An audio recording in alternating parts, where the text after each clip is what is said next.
Hi అండి, అందరికీ నమస్తే. మీరు కనుక మన ఛానల్ని ఫస్ట్ టైం చూస్తున్నట్లయితే కనుక మన ఛానల్ సబ్స్క్రైబ్ చేసుకోండి. అంతేకాదు పక్కన ఉన్న బెల్ ఐకాన్ కూడా యాక్టివేట్ చేసుకోండి. ఫ్రెండ్స్, ఈరోజు రేషన్ కార్డుల మీద ఒక మంచి అప్డేట్ అయితే వచ్చిందండి. దాని గురించి పూర్తి వివరాలు మీకైతే చెప్తాను. రేషన్ కార్డులు ఎక్కడెక్కడ పంపిణీ చేయబోతున్నారు, కొత్త రేషన్ కార్డులు అనేది పూర్తి వివరాలు అయితే చెప్తానండి ఈ వీడియోలో. దయచేసి వీడియో ఎక్కడ కూడా స్కిప్ చేయకుండా లాస్ట్ వరకు చూడండి.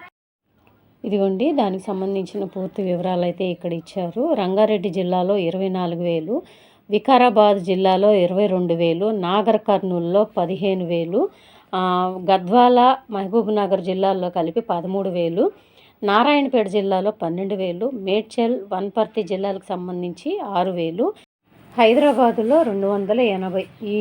ఈ జిల్లాల్లో అయితే ఇన్ని రేషన్ కార్డులు పంపిణీ అయితే చేయబోతున్నారండి. రేపు మార్చి 1 తారీఖున ఈ రేషన్ కార్డుల పంపిణీ అయితే జరుగుతుందంట.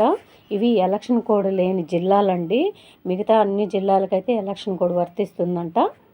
ఈ ఎలక్షన్ కోడ్ లేని జిల్లాలు ఏమంటే రంగారెడ్డి, వికారాబాదు, నాగర్ కర్నూలు, గద్వాల, మహబూబ్ నగర్, నారాయణపేట, మేడ్చల్, వనపర్తి, హైదరాబాద్ ఈ జిల్లాలకైతే ఎలక్షన్ కోడ్ వర్తించదంటండి. మిగతా అన్ని జిల్లాలకే ఎలక్షన్ కోడ్ అయితే వర్తిస్తుంది.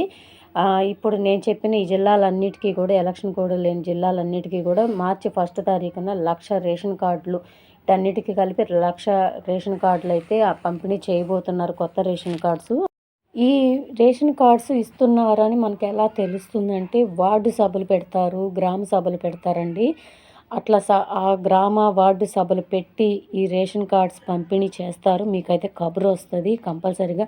మీ ఏరియాలో వార్డు సభలు, గ్రామ సభలు ఎక్కడ పెడుతున్నారో అవైతే తెలుసుకొని మీరైతే తప్పనిసరిగా రేషన్ కార్డు లేని వాళ్ళందరూ అక్కడికి వెళ్ళండి, నేను చెప్పిన ఈ జిల్లాల్లో.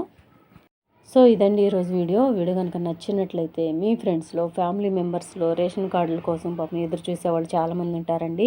దయచేసి వాళ్ళందరికీ కూడా షేర్ చేయండి. వీడియో నచ్చితే కనుక ఒక చిన్న లైక్ ఇచ్చి సపోర్ట్ చేయండి. Thank you.